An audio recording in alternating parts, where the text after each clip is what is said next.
The people responsible for 9/11 are planning to attack the London Olympics. These same people are now planning a nuclear terror attack on the London Olympics. These same people are now planning a nuclear terror attack on the London Olympics. These same people are now planning a nuclear terror attack on the London Olympics.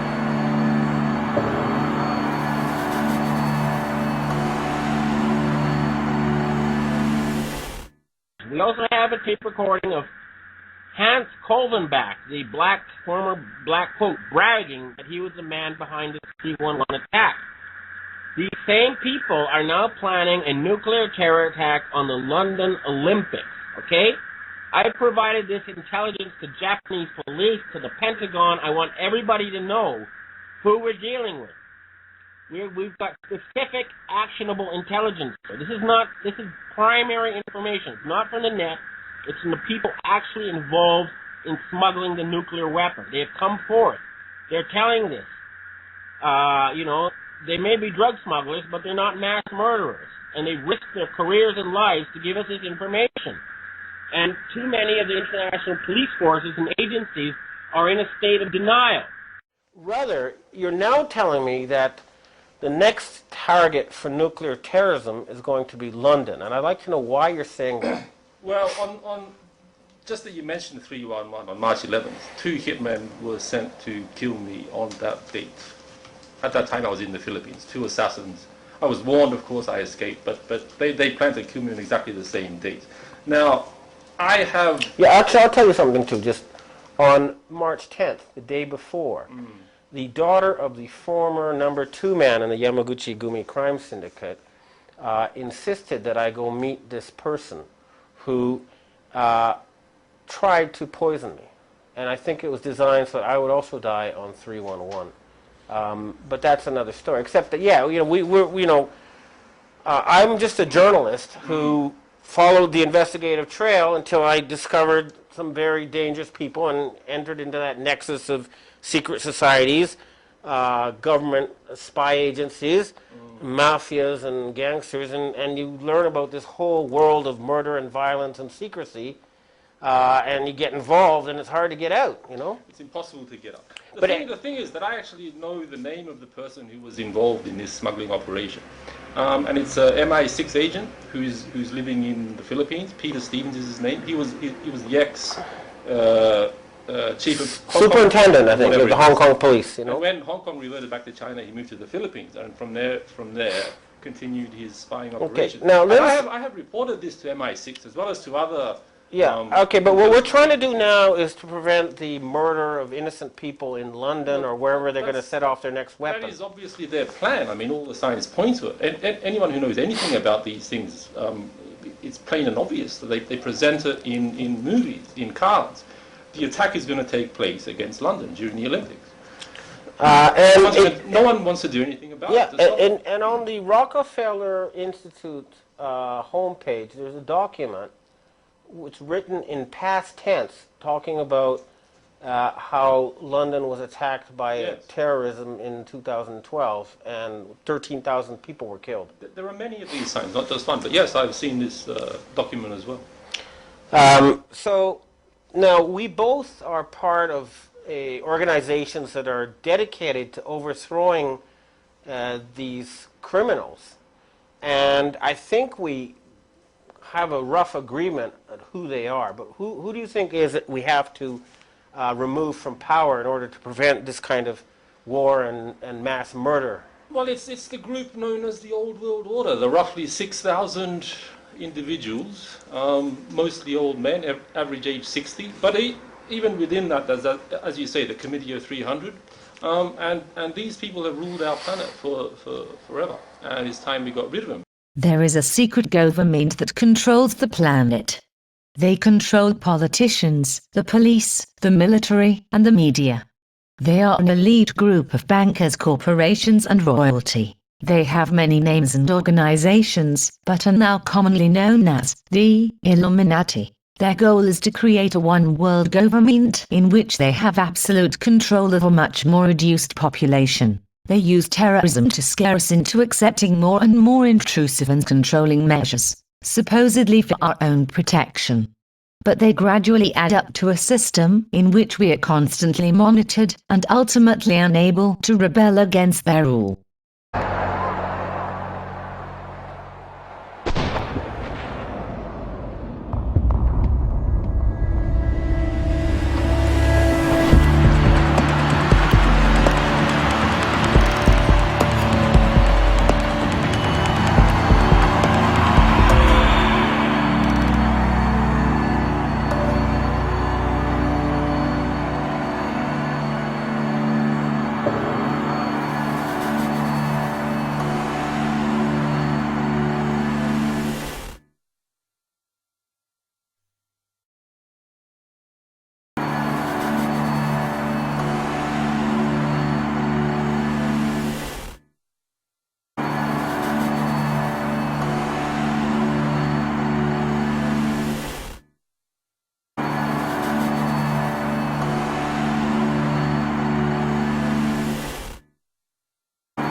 Code 9.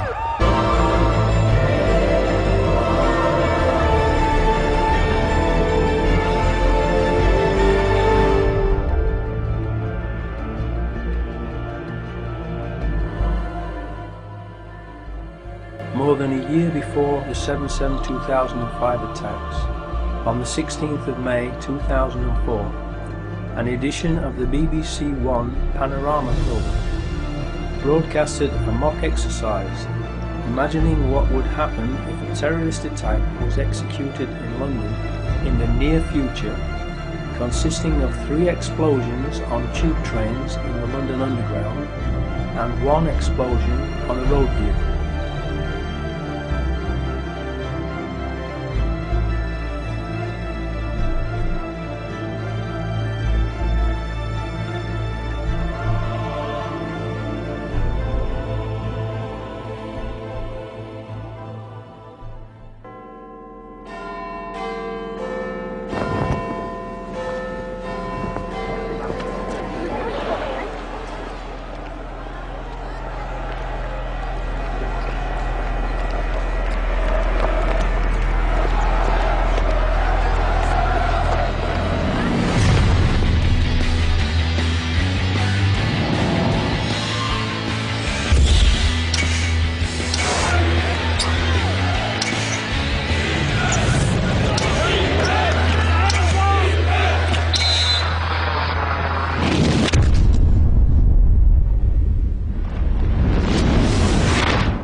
Code 9.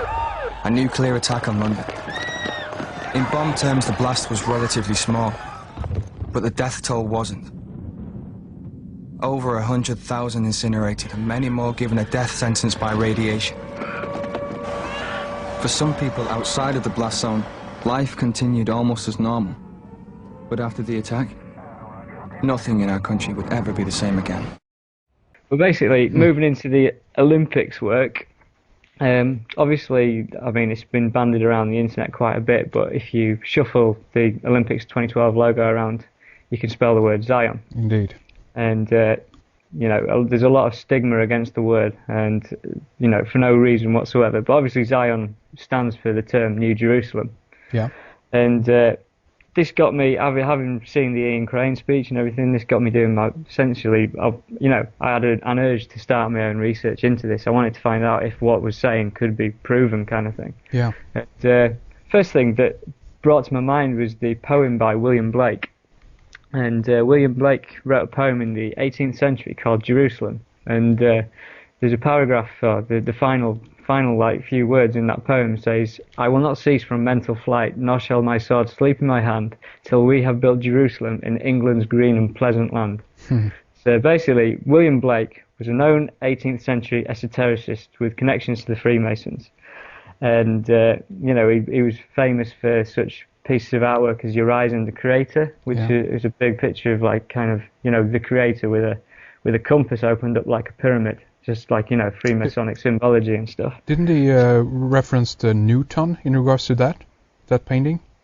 Have you heard about that? There is the Newton painting as well, and Newton is kind of lurched over on the floor with his compass. Yeah, definitely. Yeah, That's a different painting of William Blake. It is, okay, yeah. But essentially in that poem, we'd got an acknowledgement from a guy connected with esoteric research that they were intent on building Jerusalem in England's green and pleasant land. And so, we're thinking, like, when we talk about the Olympics 2012, we're talking about something that's been planned for hundreds of years, and there's a lot of proof that I've dug up that can show that.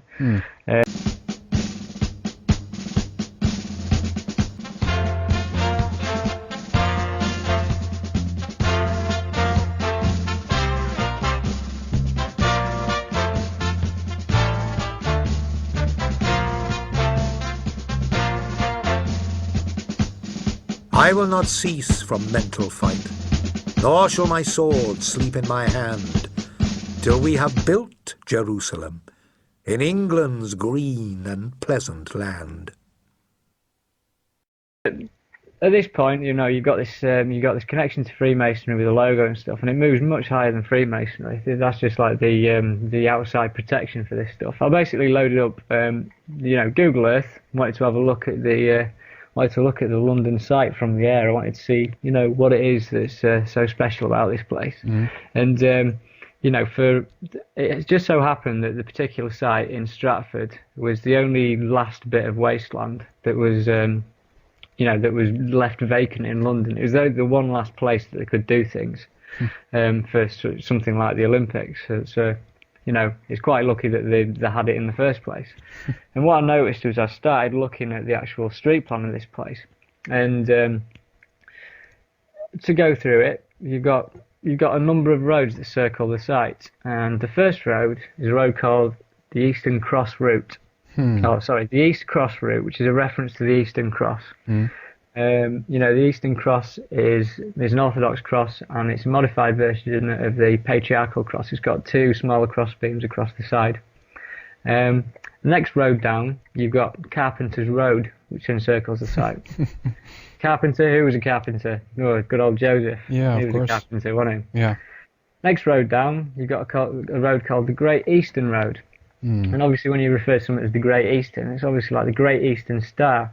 So you look into the Great Eastern Star, it turns out that the Order of the Eastern Star is the largest fraternal organisation in the world that both men and women can join, and it was founded by someone highly connected with the Freemasons, and their symbol is the pentagram. So this is the next road down. Yeah. Moving on around the Olympic site. If you envisage we're encapsulating the whole Olympic site here, the next road along is Angel Lane. And obviously the famous angel is the Angel Gabriel. So we've got Angel Lane here.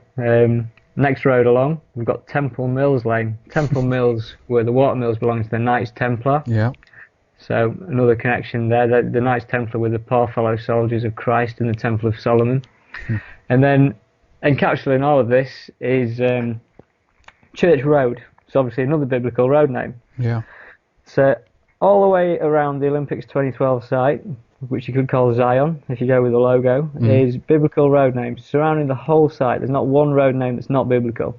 So you start looking at that and you think, what the hell is going on? Because this site was supposedly a fluke that they found this, and what we're looking at is something that is clearly quite well planned. The positive impact of these games will be felt for decades to come.